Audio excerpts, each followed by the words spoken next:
Hello there, Andrew the Media Manager here to tell you about some changes that YouTube has made. So, from now on, to get your notifications from Insurance Bites, you not only have to subscribe, but you also have to use this little bell icon. So, ensure that you have subscribed and give us a bell. Hello? Terrible joke? I should get off screen now? Okay.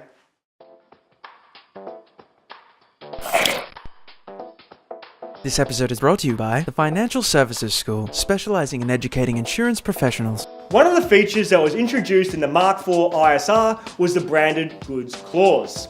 Now, the concept behind this is that businesses invest a great deal into building their brand and understandably are very keen to protect it. The brand could negatively be impacted if damaged goods are sold, for example, at a flea market or discount store. In the case of electrical appliances or car tires, the fact that faulty products bearing their brand or other identifiable trait is allowed onto the market could result in a warranty or potential liability claim that could damage the brand or at the very least cost the company a lot of money. The question is, why would any sane business person allow this to happen? The reason is that once the insured has made a claim, the insurer has what's known as subrogation rights. This means they can step into the shoes of the insured and have all the rights and remedies that the insured may have, and this includes, you guessed it, the right to sell the salvage.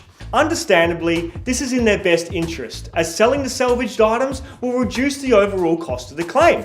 The idea of the branded goods clause is to protect the insured from the goods being sold onto the market with the brands attached.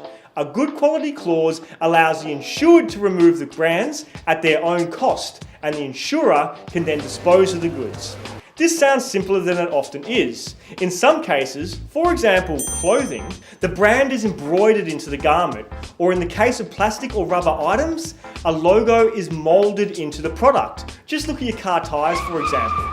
If the insured still does not want the goods to be sold, even with the brands removed, then the insurer is entitled to deduct the value of the salvage with the brands removed from the final settlement. Now, this is the way the clause was designed to operate, with the idea being that an additional premium will be charged in the rate to cover the exposure, based on the type of goods involved and their susceptibility to damage. While the clause does not spell it out, it applies equally to brands owned by the insured for which the insured sells. For example, many clothing manufacturers have a clause in their sales agreement with their retailer not to sell goods directly. If the insurer were to sell the goods following a claim, it could void the contract and cause penalties with the insured and their retailer.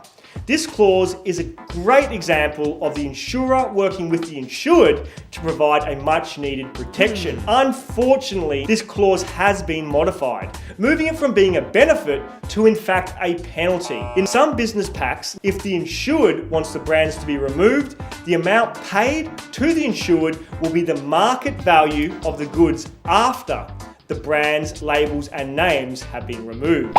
This, of course, has the effect of significantly reducing the final settlement. As always, read your policy and of course, talk to your broker.